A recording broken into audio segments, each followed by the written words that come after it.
You are listening to The Passion Show with Wizard on CFRU 93.3 FM. It's a do-it-together radio show all about passions and the people who have them. My name is Wizard.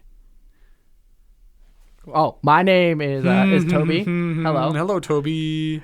Thank you for having me on the show. Welcome to the show. Thank you so much for joining me on this show. Yeah, it's incredible. Who are you?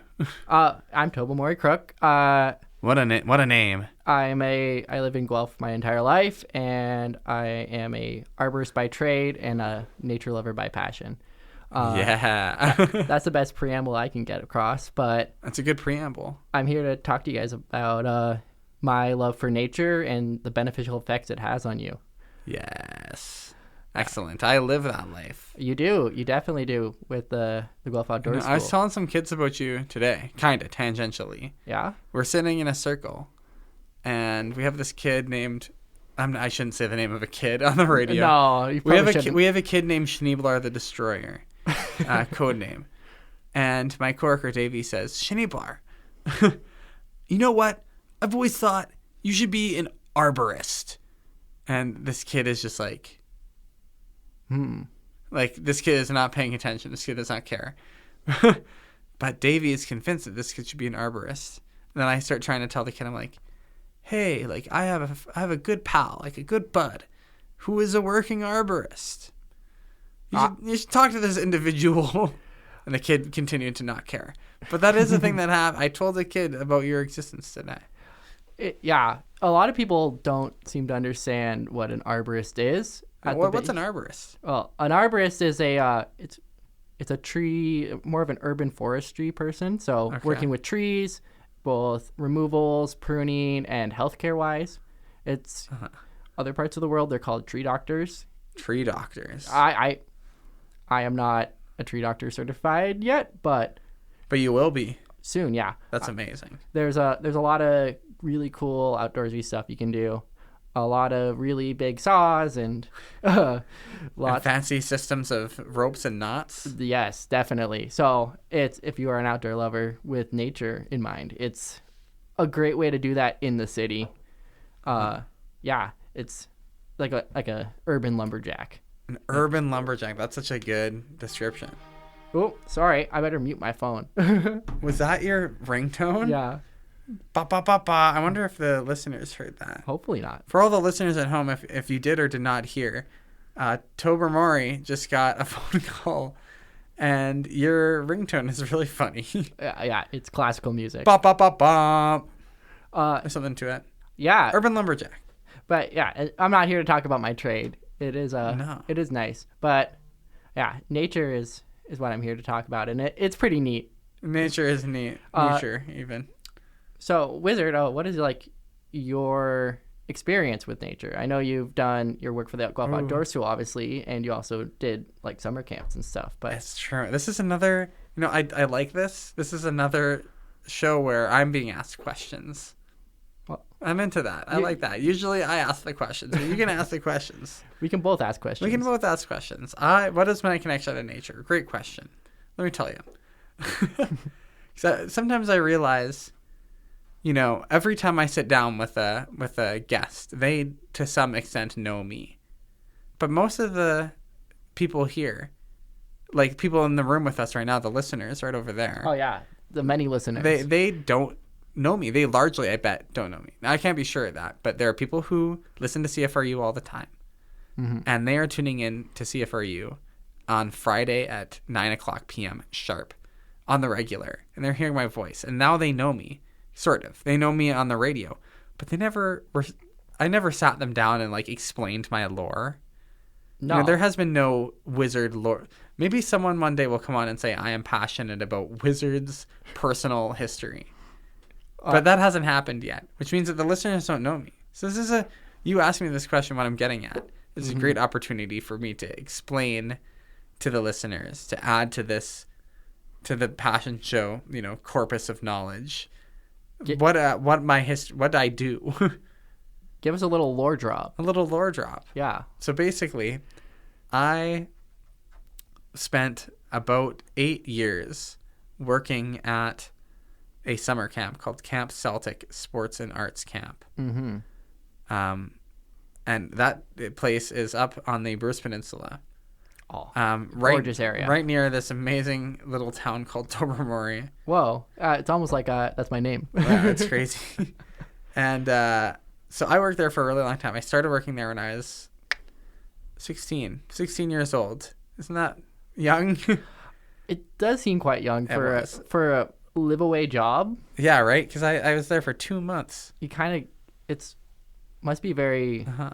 It was overwhelming. It was overwhelming and almost lonely in a sense. Like, I'm sure you have plenty of people there, but just leaving your bread and butter of home, it's different for sure. It's interesting. So the funny thing about Celtic, and probably about summer camps in general, but especially about them, is that if you were the kind of person who would feel lonely in that context, they didn't hire you. You weren't there in the first place. I guess, yeah. They're looking... The people who were there, we were all like very much into each other and into like social weirdos. Well, if you're a counselor, you want someone who is inspirational to kids. So, yeah. Or at least I suppose inspirational to kids, like which is a different thing than just being inspirational in general. True. I'm mostly saying that because I don't want to imply to anyone that I am a generally inspirational person. I would say you are, but well, that's you, and I appreciate that. I'll take that on the nose. But being inspirational to kids is like its own thing. And yeah, you're right. So, but yeah, it was. I also there certainly is loneliness at camp. It can be weird. But I worked there for a long time. That's where I got my connection to nature. Yeah? It's because at this camp was outside. And Celtic doesn't have like a super strong focus on nature. They offer nature programs, but it's not like a nature-centric camp. At least not in its marketing or in its like setup or even how they idealize themselves or how they story themselves. But the thing is that it is fundamentally a nature connection place just due to what it is, even if it's not like what they say they're about or think they're about. Like if you're at a camp, if you're outside all the time, then people are gonna find nature connection there. You're kind of forced to, exactly, in a way. Like when they run all camp games where kids are just like tearing around through the forest, like isolated from anyone, running through the forest with a purpose, and that is an amazing way, I think, to start to spark off a nature connection. Like to just be put, even if you're not asked to think about the forest at all, if you just put a kid in the forest and say like, you're playing manhunt, run through the forest, and they're not thinking about, or they're not front of mind thinking about all the different living things they're seeing or about, the form and function of the forest, but they're like living it. They are they're like being put in the forest. Active play in an outdoor setting. Exactly. It's so important. During school, I spent a lot of time outside. Every week or so, we would go for a nature walk. I went to a private school, which is, big private school. No, it's a small, cheap, or pretty relaxed one. It's a Trillium Waldorf system. Oh, good old Trillium Waldorf. Yeah, it's and one of the things that they do, especially at a young age, it's so important for children to get outside and have moments of play out in nature where they're just climbing trees and running through the forest, having not safe play, but it's... And a risky play? It's risky play with just creative solutions. Outside really does that. It's not like a park where you're kind of restricted as to what you are playing with. Where in the forest, any stick, any rock, any tree, any piece of dirt is your toys, and manhunt is like part of that. Exactly. Just like that total presence that comes with being at a camp, or just being in the bush. And so that's what I spent a lot, and I went to that camp too when I was a kid, and that's, I guess, how I got that sort of like passive. Or not passive, but like that's how I was put in that situation. And then I chose to be in that situation when I was 16. and I spent a long time working there, and I still see a lot of those people all the time. A lot of lifelong connections from there. Well, I mean, Chicho. Oh yeah, true. Chicho and I worked together in 2019, famously. and me and him are gonna go to see a bunch of our friends from that place next Thursday, and so that'll be fun. They're gonna have a big gathering. We're gonna kick down the door and say, "Look who is here! Look who you guys didn't invite." But we're here anyway because we live in Guelph and your gathering is in Guelph. Hee. So, yeah, nature connection powerful. People will connect. Like, it's so, when the connections that you make in the forest, it can last forever. And I guess that's true about like many things that people do. But I don't know. I think that nature connection is the best. Yeah, there's a lot of really interesting effects with group connections in nature. Especially like I did a lot of outdoor tripping in college. I went for college for outdoor adventure naturalism, which is wait, really? Yeah, it's a lot fancier of a title than it actually is. When did you do this? I just came from that. That's why I'm back in Guelph now. I graduated and now I know so little about you, about your lore. Yeah. That's so funny. Anyways, so it's outdoor adventure naturalism is basically a professional camping program teaching you to guide and take people out into nature. And the naturalist course focuses on nature therapy, nature excursions, and the more relaxed and less high adventure side of guiding. So, where did you take this program? Oh, it was in Algonquin College, which was in the Ottawa Valley. I had one of my dear friends from camp did that program. Yeah. And now has his own like outdoor trekking operation. Really? I'm pretty sure it was that one. My good dear friend Beast. That's his Celtic name. I'm pretty sure. I'm 90% sure. I think they might have changed the name. But I don't know. There's two programs. There's also outdoor adventure, and then there's outdoor adventure naturalism. He did just outdoor adventure probably. Yeah. But yeah, he has his own whole operation. It's great. That's so cool. That's quite an impressive achievement. It's sweet. Not an easy industry to get into. You probably have to have a lot of like connections. A lot of connections, a lot of experience is really needed. But because you're basically responsible for taking people into a foreign area, foreign thing to them. Yeah. And be responsible. Yeah, anything can happen on just like a 3-day little canoe trip. Oh yeah. On like an easy river, like you're still like the liability. The liability is incredibly high. Most of the time there's waivers involved, obviously, to remove liability, but at the end of the day, you're responsible for people's lives and keeping them safe. Yeah. Like outside of the world of waivers, like you're personally, your spirit, your soul. It's like babysitting a lot of kids. Like very similar to school, but you're camping with them. With kids or adults. And adults can be incredibly challenging sometimes because they're not easy to accept help from others, especially people who are younger than them. So you have to bring a lot of, like, if you're an adult going on a trip like that, you have to bring a lot of humility. Yeah, a lot of humility.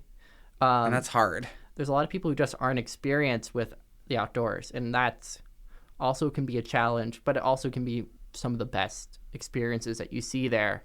I had a girl in my class who was so unaccustomed to nature, and she joined the program to push her boundaries with it. And she went from being unable to handle dirt on her utensils and small things like cooking outside just due to mental issues and whatever else.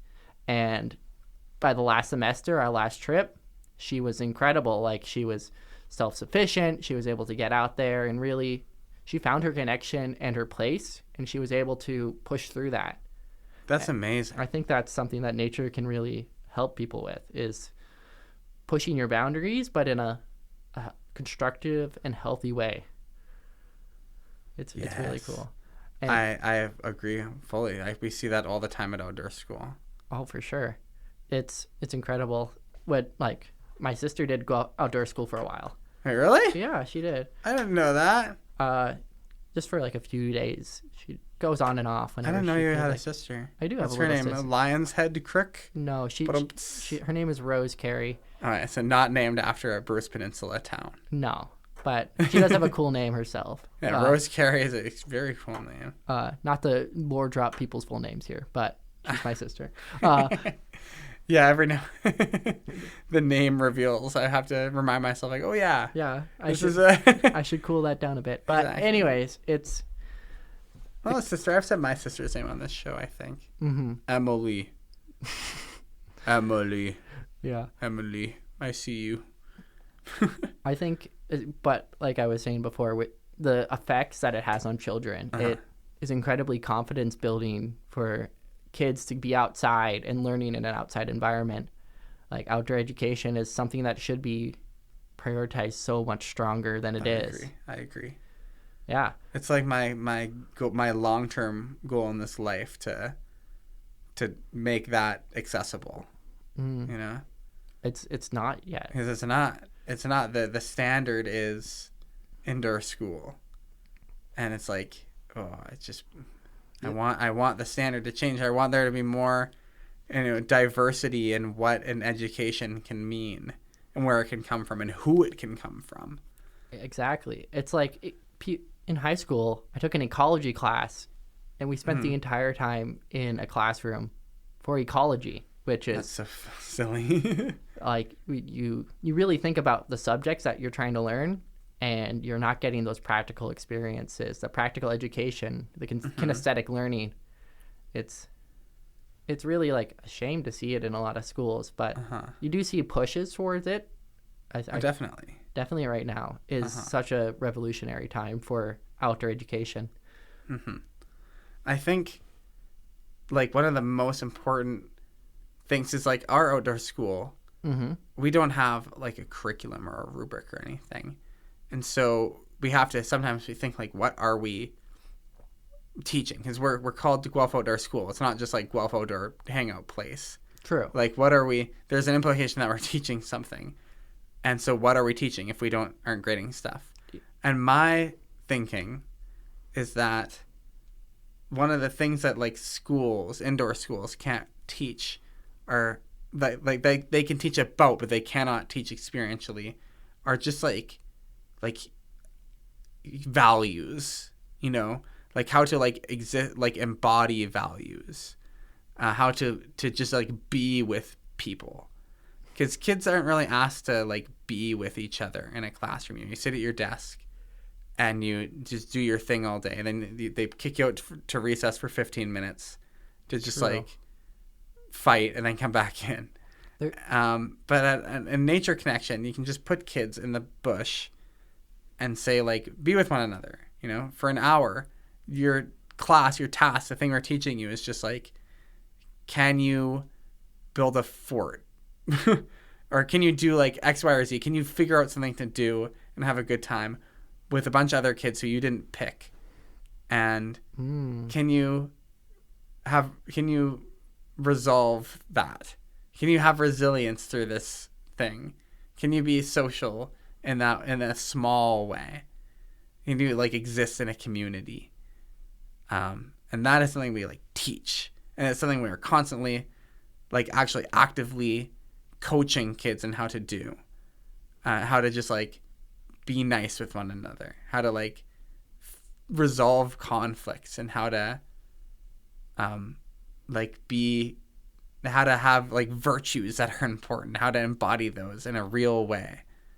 So developing interpersonal skills is something that is severely lacking. You see, we have a epidemic right now of anxiety and depression and all this stuff that is pushing people away from being able to live their lives in a healthy and growing way. And it's really good to see that there's areas and places that you can build those and have those, because a lot of like school boards and different education systems don't value personal connection, team building, all skills that are, I'd say, way more important in the real world, like workplaces, families, just adult life, that are just not being taught. You're getting math education, and English and all these skills that are, yes, super important. but it's being able to apply that in a practical sense where you really see the growth, and people who are able to have higher degrees of jobs and education just from personality and their own merit. Mm-hmm.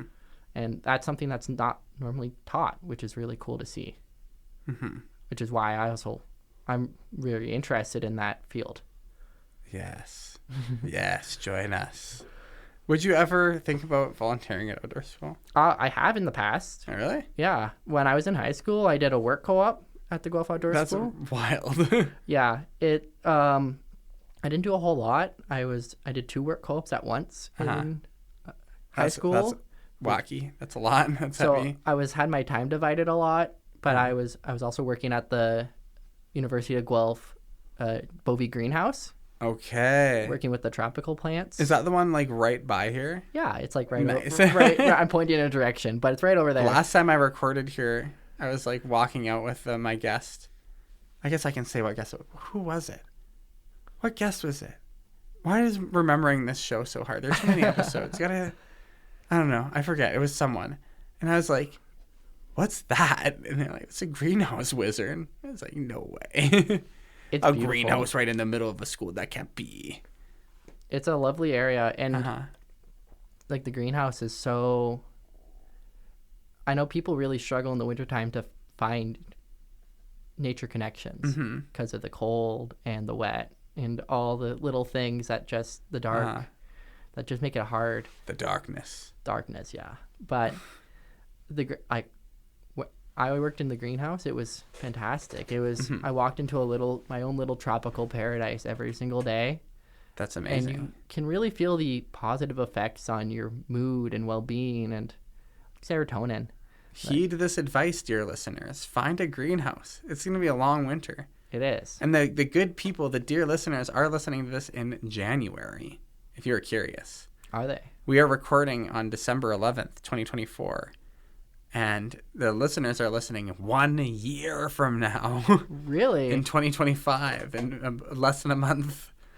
Wow. Just because of the way I schedule these episodes.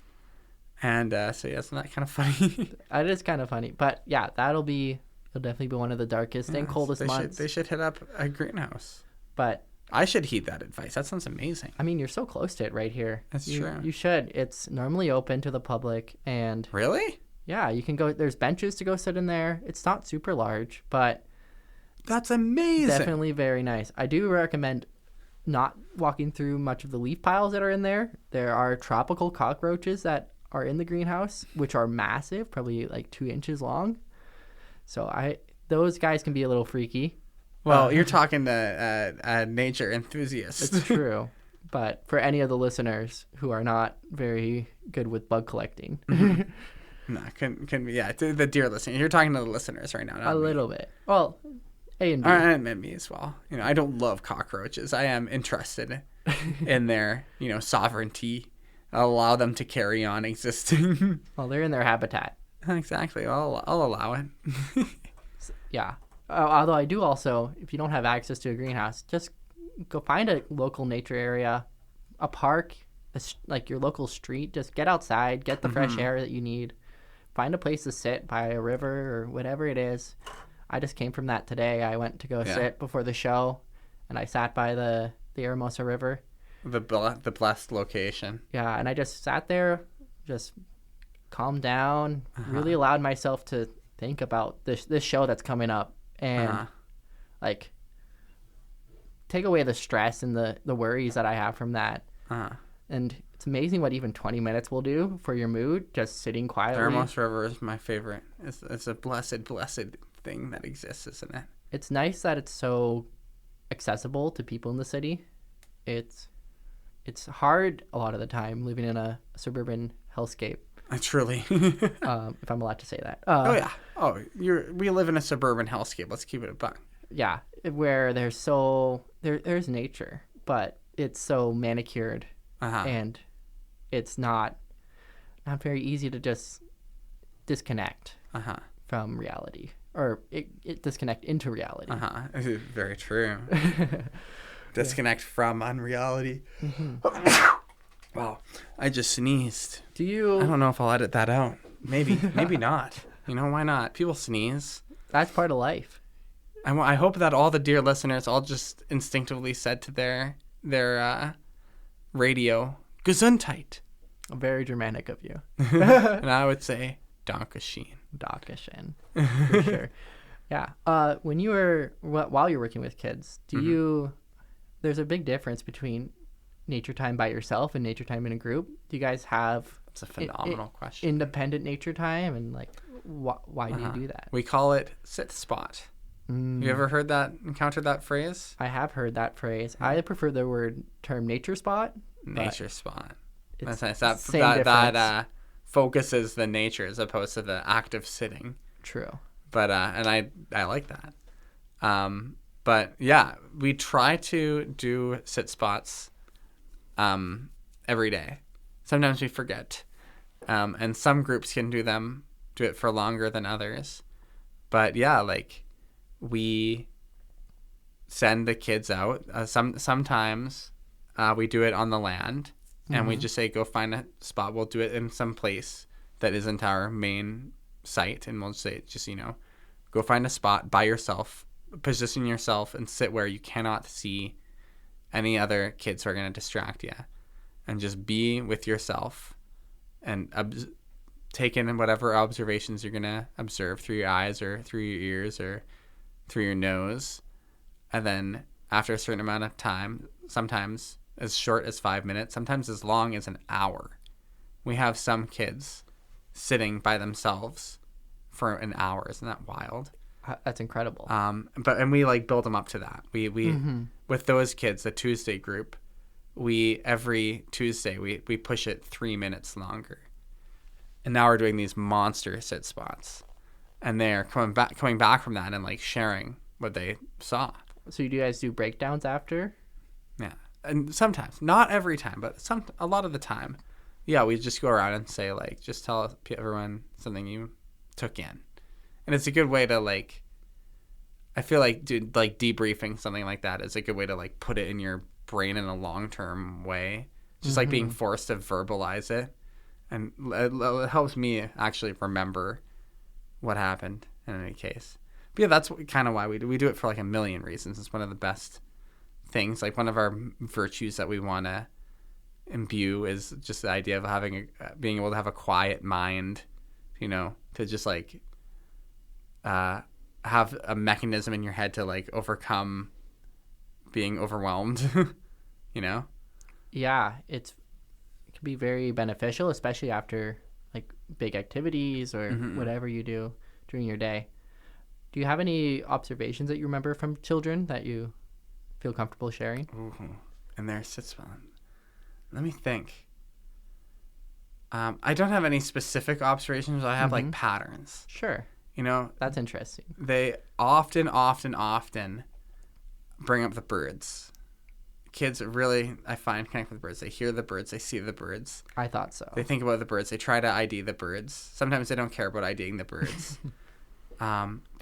Kids love the river. They go goo goo gaga about the river. They're just like, yeah, I just sat. Some of them will be like, yeah, I sat down and watched the river for that whole time. And I do that. That's what I do. And you have quite a noisy river where you are. Oh yeah, it is a loud part of the river. And that's so great. It's amazing. The white noise from that is incredible. I love just sitting there and listening to it. What else do kids tend to notice? Kids love watching squirrels. They'll say like, oh, I saw a squirrel. One kid last week, actually, this is okay. I do have one specific story. Okay. A kid watched a ermine, like a short-tailed weasel. A weasel, really? Yeah. Dragging off a squirrel to eat. Isn't that awesome? That's incredible. That's such a rare sight. Yeah, and the weasel, it's the winter, and it had gone fully white. And it is just taking the squirrel, and the squirrel's just like flumping around. And it is so surreal. I did some research. I wanted to know more about the weasels for the kids.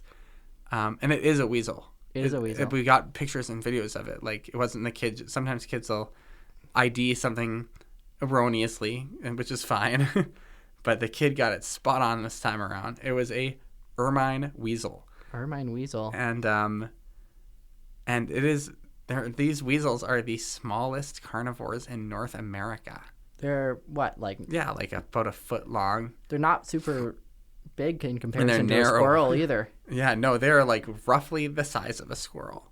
Mm-hmm. And they eat squirrels. And they eat, they're little carnivores. They're amazing. They're so cute. Have you ever seen them run through the snow before? Once. Yep. They're just so sick. They're really cool how they travel through big snow. They kind of jump. Yeah. They do arcs through the snow. Exactly. And you see they look like a wave. You see their gallop. Uh-huh. I did an animal tracking course. Sweet. And we went out into Algonquin Park, and we're just looking for tracks and looking for animals, and we, as an entire class, this was an incredible experience because most of the time when you're a class in a forest, it's incredibly loud. You scare off any animal that comes close. Exactly. Because you don't need to be talking that much to create a pretty big zone of disturbance. No, but our class was so careful to not disturb the peace and to keep things quiet, keep conversations low, and to keep each other in check that we saw an ermine as well. It was in a basin of a swamp that was frozen over. So you just saw him galloping through the woods. And we saw other things. We saw snowshoe hare, which was really cool. Oh, wicked. And like deers. There's a lot of really cool animals. And if anyone's ever interested in tracking, I just go out to the woods and look at the different tracks, learn how animals moves, their lopes, their gallops, their movement it's really fascinating. You can apply it to a lot of different things, and even your real world, you can see it in humans. Oh yeah. So once you can start tracking humans. I have a friend who's hopefully will be on the Passion Show one day who could talk about that. Mm-hmm. I have a couple friends. All the GOS people are really into tracking. And we even have tracking workshops. If you're listening to this and you're an adult, think about doing a tracking workshop at outdoor school. Would be a good way to start. And we got mutual aid, so don't worry about accessibility. That's incredible. That's pretty great. One time, I'm just thinking about like cool nature encounters that we've had. We saw like great big buck, in Guelph, like really just standing, not super far away, like probably 40 yards, up a hill, like a grassy hill, and it's just standing there looking glorious, great big massive antlers, and it just stood there for like 20 seconds, and it just ran away. That's majestic. It was absolutely incredible. It's the only time I've seen that at outdoor school, and we were not far away. We were probably half a kilometer away from the nearest road, so like not terribly far at all. Mm-hmm. But yeah, just there, big beautiful guy, and the kids were all just like farting around. We were walking to get ice cream that day to the boathouse. This was during the summer as well. This was in late June. In June, okay. And the kids, it's a bunch of teenagers. It's the Herons. The listeners at home know the Herons because I did a show with them.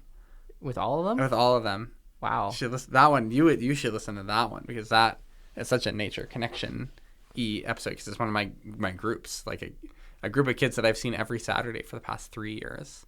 Mm. And so they're all walking, they're all excited for ice cream, and then we see this beautiful massive creature, and everyone's just like quiet, and we just look at it for 30 seconds, and it decides to leave. It's amazing, just how serendipitous stuff just always finds a way to happen. Like I'd say almost like every day, some level of serendipity, some moment is going to happen. That's just nature. Nature's stuff's always happening out there. It's true. There's so much more happening out in the world than just what's happening with humans. And it's good to really be mindful of that. Mm-hmm. I love how you said that your group was so quick to just be quiet and to observe that and notice that. Because so many people are distracted, and it's mindfulness is something that you learn from nature, I feel. Mm-hmm. Absolutely. Being able to understand and consider it. So good for your neural plasticity and Oh yeah. Your mental health. It's incredible. I can't speak much on the real science of it, but I know that in our modern era, we multitask so much, having a video playing while we're working. The meme of like trying to eat dinner without a YouTube video playing. Or I'm part of the problem myself. I fall asleep to videos playing and I'm like that too. All that kind of stuff. But it's hard. It's hard, long work to get out of that. You and I both were young, and we grew up with that as the norm, and it's still the norm. Oh, it's even more the norm now. Yeah, right. It's funny to think like it wasn't so much the norm when I was like little. Like we didn't have like little kids have iPhones, and I feel like such a boomer ranting about this, but it's true. It's crazy that like young people have a little screen that they just have that connects them to infinite stuff. Infinite knowledge, infinite people. Of like varying, like every level of quality. These kids have access to all the most genius works on that phone. And the worst. Just as much as they are able to connect to the worst. And they can connect to the best people and the worst people. And just like the whole, we've opened the doors. We've opened the Pandora's box. And it's like we're putting that in front of children. And they're in a different stage of the internet as well. They're dealing, when we started in the internet, it was still small. It isn't as vast as it was today. No. And there's so much more. There's so much like available that is both scary it's and like incredible. It blows my mind. It's the next unseen continent for exploration. Oh, absolutely. Is the internet. And that's incredibly scary. So it's good to take... A nature connection is such a good like antidote to that. Not even antidote, just like a yin to the yang. Yeah, everything's in balance now, and technology and the internet is so crucial for living in our society now. Truly. But it's crazy. I mean, most people are listening to this. Like, this is I hope a valuable show that people are listening to, and 90% of people who listen to this conversation are going to listen to it on the internet. For sure. And that's good. Like, how could I say that's bad? It's not. It's good. And yeah, it's a balanced thing.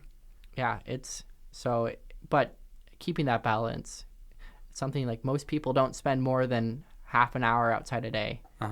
And I know just walking to their car, then to their job, and then from their job to their car, and then from their car back into their home. Yeah, it's really not getting out and being in nature.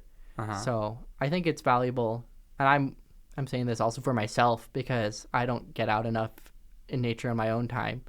Me and Wizard both work outside full time, so we're very lucky to have that as a possibility. It's sort of just like I every now and then it hits me how much like an unbelievable privilege it is, and I'm just like overwhelmed with like gratitude. Like, my God, it's so incredible. I'm sorry to be bragging to the listeners, but like working outside is kind of mint. It's really helpful, but getting out of a work environment and getting with yourself, like it's out in nature, it's incredibly important. 20 minutes, whatever it is. I urge everyone to just try it. Try it once or twice. Bring a nice tea. Bring something that'll make you enjoyable, but leave your technology down for a second. Set a timer, whatever it is that you need to do. Bodies of water are a great place to start. Yeah. Pretty much everyone lives somewhere near a body of water. It's find a park along there. Like, there's like a million ways you can do it. There are a million ways you can start connecting. You don't need to pay anyone. No. Like, a lot of people... cheaper than a movie. even just have it in their own home with houseplants. And that little connection that people get from watering their plants and taking care of them is incredibly valuable.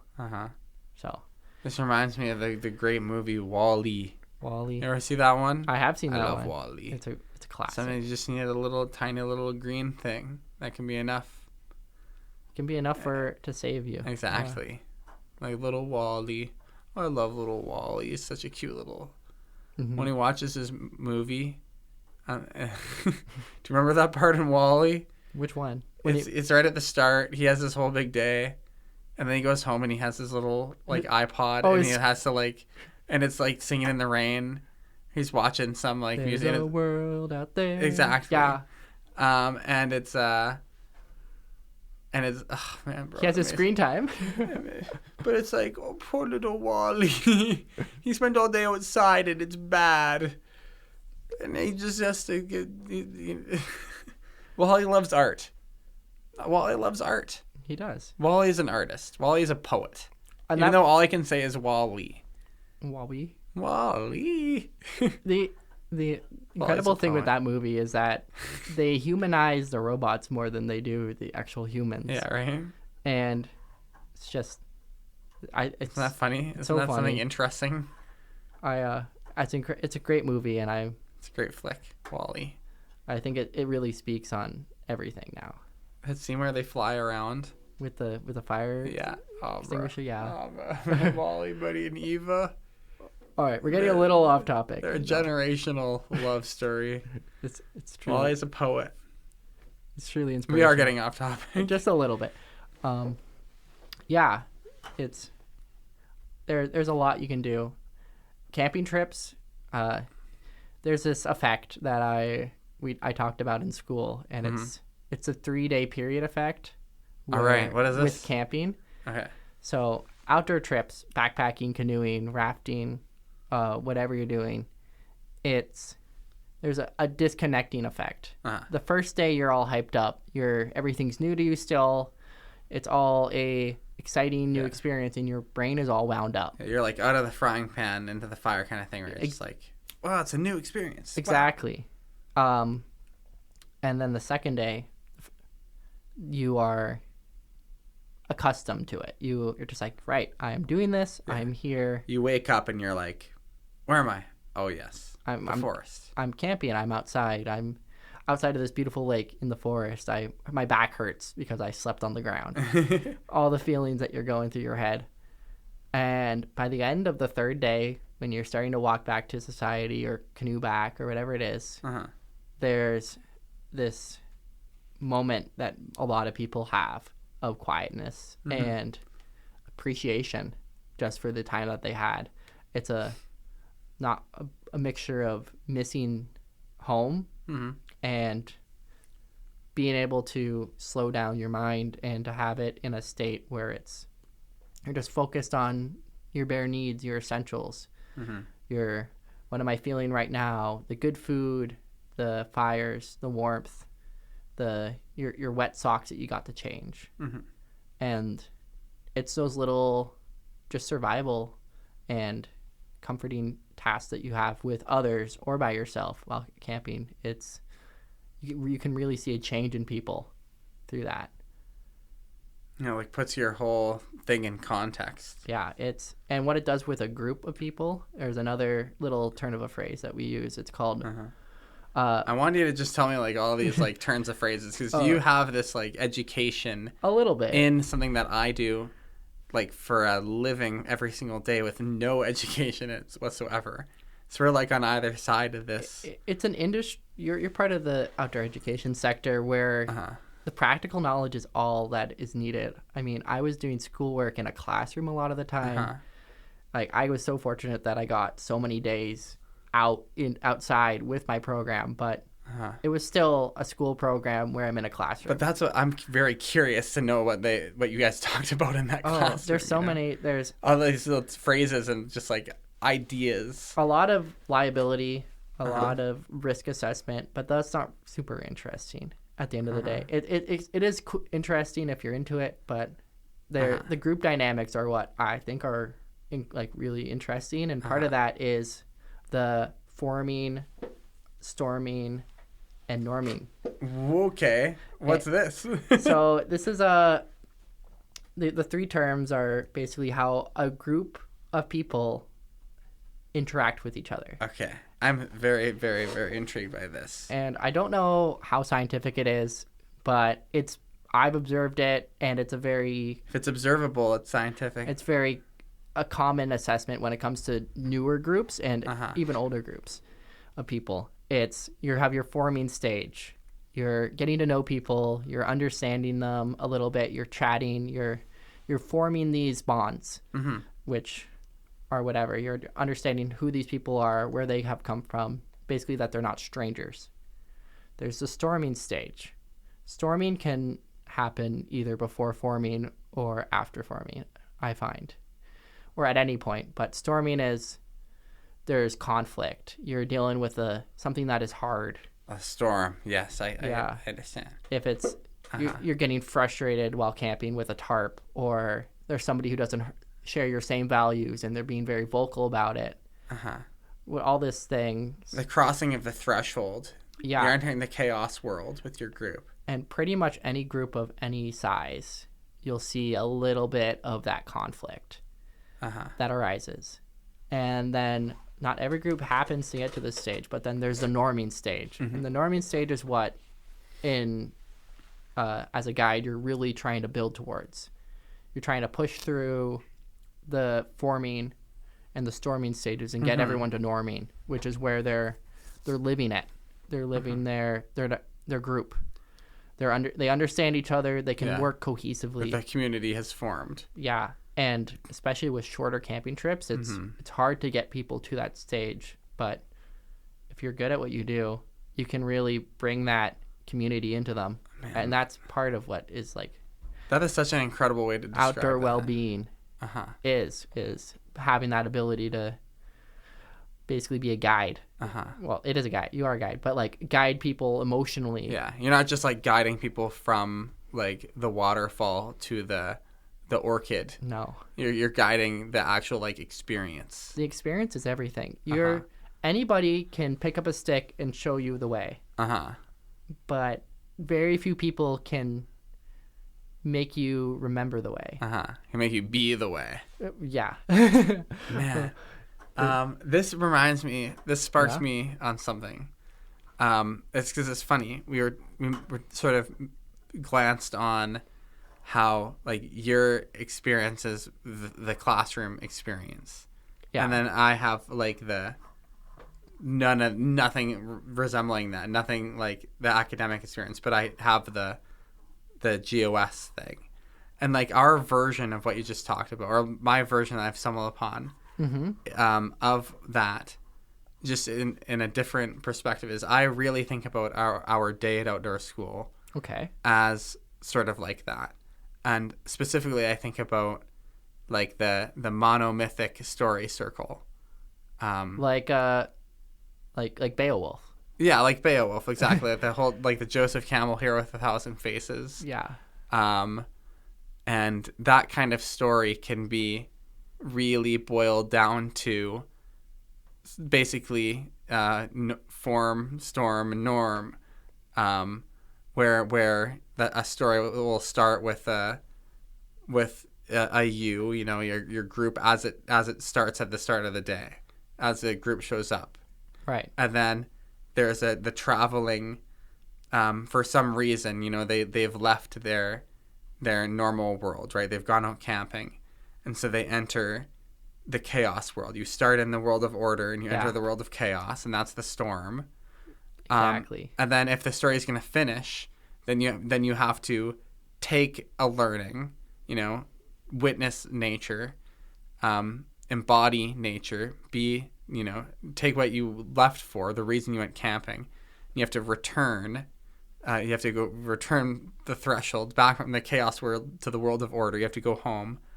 But importantly, in the monomyth, you have to have you have changed, right? You're not the same. You're not the same person. You've come back on the other side. Yeah. Of the threshold. You are not going back the same way you came. You're going back a new way, and you're different. And that's, I suppose, the norm.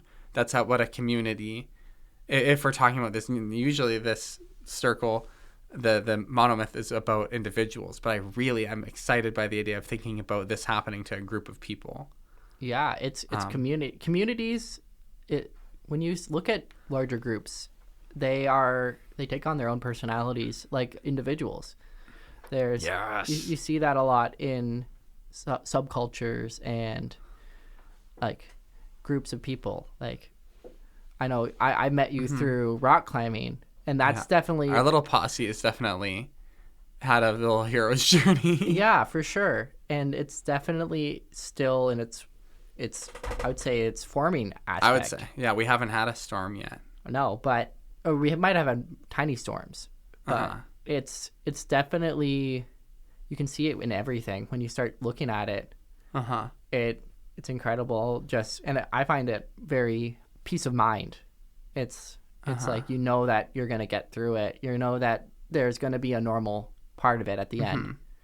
When I went through school, I didn't have many, like, I had friends during school, but though at the end of school, I didn't have any friends left. A lot of stuff has happened, and then I ended up getting in with a group that wasn't great for me, and leaving school with very few connections.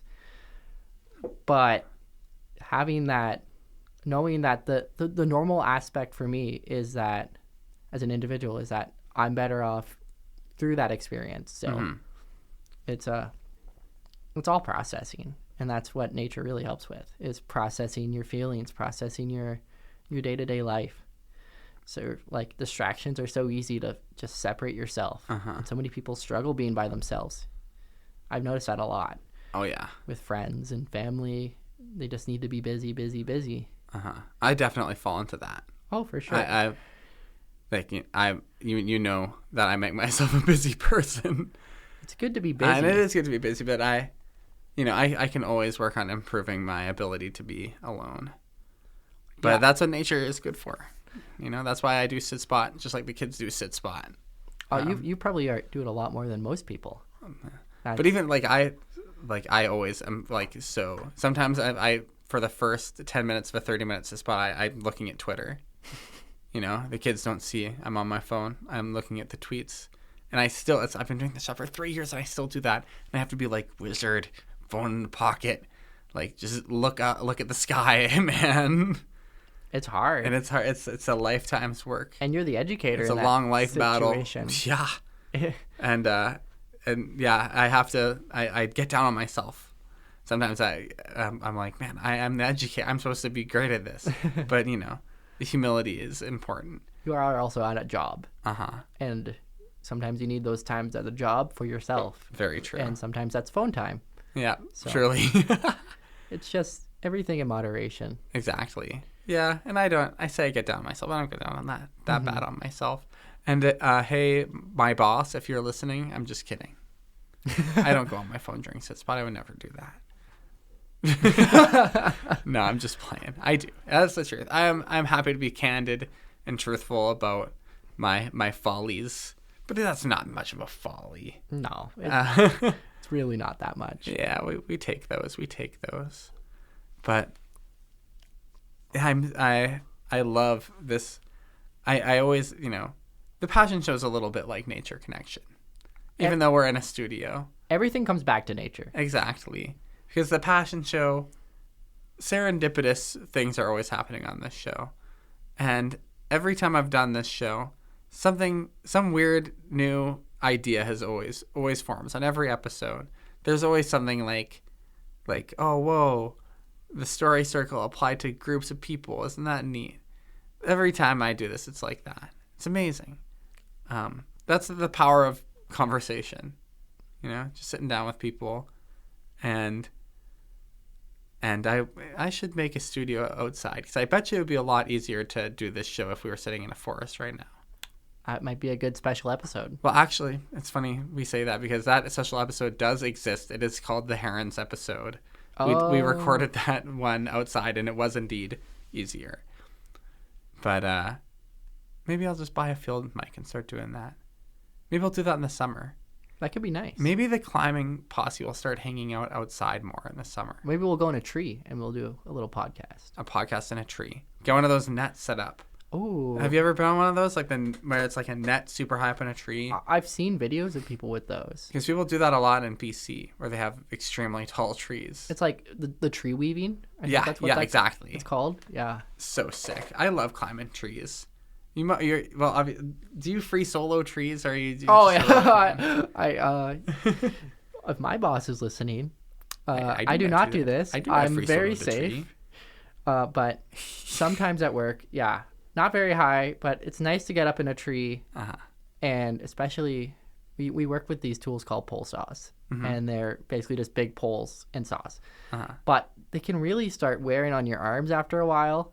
So sometimes if it's a small tree and it's easy to climb, you just kind of hop up 15 feet or so, and you just start cutting it with your branches with your handsaw. I was telling someone, I have an amazing spot at outdoor school with 3 maple trees. That friend of the show, Corbin, and also friend of climbing, Corbin, showed me a few weeks ago. And when the world dries up in spring, I'm going to take the climbing posse out there, and we're going to have so much fun. Oh, yeah. It's so much dangerous, risky play. We're tying things back now at the end of the show, tying things back all the way back to the start of this conversation. Risky play is important, not just for kids, also for grown-ups. It's important for everyone. You got to take risks in life. You got to take risks. And here we are. We've made it to the finish line of not only actually of this episode, but we've in fact made it to the finish line of season 1 of The Passion Show. Full circle. Full circle. Isn't that amazing? We started out with episode 0, Chicho, and then episode 1, Simon, and now here we are at episode whatever, Tobermory. Season 1. I'm so excited to see you all again next week for season 2. And now it is time. Isn't that beautiful? Well, that's just exactly what we're talking about today. So now, the tradition at the end of every episode of The Passion Show, I'm going to say something that I'm grateful for. And you're going to say something you're grateful for. We're going to say that to each other. Sound good? That sounds fantastic. Yes. I am grateful for long recording sessions. I am grateful for journalism.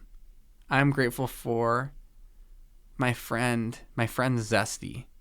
Zesty, if you're listening to this, I love you. And I'm grateful for Bob Dylan. And I'm grateful that you came here. I'm grateful for you. Thank you. I'm grateful that you allowed me onto the show.